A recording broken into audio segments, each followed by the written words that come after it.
தலைமைச் செய்தி. கடந்த 10 ஆண்டுகளில் தமிழ்நாட்டின் வளர்ச்சிக்காக 10.76 லட்சம் கோடி ரூபாயை அள்ளி கொடுத்ததாம் ஒன்றிய பாஜக அரசு என முதலமைச்சர் தெரிவித்திருக்கிறார். அது பற்றிய மேலும் விவரங்களை செய்தியாளர் ராஜா விவரிக்க கேட்கலாம். வணக்கம் ராஜா. முதலமைச்சர் தனது எக்ஸ் தள பக்கத்தில் என்னென்ன விஷயங்கள் எல்லாம் தெரிவித்திருக்கிறார்?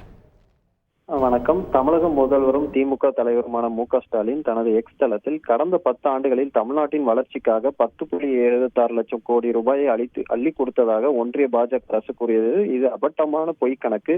இதில் 2 கூறுகள் உள்ளது. ஒன்றிய அரசு மாநில அரசுக்கு நேரடியாக வழங்கும் நிதி, ஒன்றிய நிதிக்குழுவின் பரிந்துரையின்படி ஒன்றிய அரசு மாநில அரசுகளுக்கு அளிக்க வேண்டிய நிதி பகிர்வையும் திட்டங்களுக்கான மாநில அரசுகளுக்கு வழங்கப்பட்டுள்ள வேண்டிய நிதியும் உள்ளடக்கியது. இதன் கீழ் உத்தரப்பிரதேசத்திற்கு 18.5 லட்சம் கோடி ரூபாய் அள்ளி கொடுத்த பாஜக அரசு பல லட்சம் கோடி ரூபாய் வரியாக பெற்ற தமிழ்நாட்டுக்கு கிள்ளி கொடுத்ததோ 5.5 லட்சம் கோடி ரூபாய் மட்டுமே. ஒன்றிய அரசு ஒரு மாநிலத்தில் நேரடியாக செயல்படுத்தக்கூடிய திட்டங்களுக்கான நிதி ஒதுக்கீடு. இதில் பாஜக காட்டியுள்ள பொய் கணக்குகள் என்னென்ன தெரியுமா? இன்னும் ஒற்றை செங்கல் கூட எடுத்து வைக்கப்படாத மதுரை எய்ம்ஸுக்கு 1096 கோடி ரூபாய், ₹1 கூட நிதி விடுவிக்கப்படாத சென்னை மெட்ரோ ரயில் 2ஆம் கட்ட பணிகளுக்கு 63,246 கோடி ரூபாய், சாகர்மாலா திட்டத்திற்கு 2 லட்சம் கோடி என்றும் ஒட்டுமொத்த தமிழ் மக்களுக்கு காதில் பூ சுற்ற நினைக்கிறது பாஜக அரசு. இந்த திட்டங்கள் கீழ் கடந்த 10 ஆண்டுகளில் தமிழ்நாட்டில் செலவழிக்கப்பட்டுள்ள நிதி எவ்வளவு, விடுவிக்கப்பட்டுள்ள நிதி எவ்வளவு என்பதை எந்த பாஜக அமைச்சர்களாவது விளக்க முன் வருவார்களா?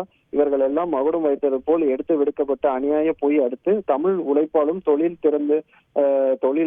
தமிழ்நாட்டில் தொழில் வளர்ச்சிக்கு விதிக்கப்பட்டுள்ள தமிழ்நாட்டின் சிறு தொழில் முனைவர்கள் வங்கிகளில் வாங்கி திருப்பி செலுத்த வேண்டிய 2.5 லட்சம் கோடி ரூபாய் கடன்கள் அனைத்தையும் தாராளமாக நிதி வழங்கியது போல் கூறிக்கொள்கிறது ஒன்றிய பாஜக அரசு.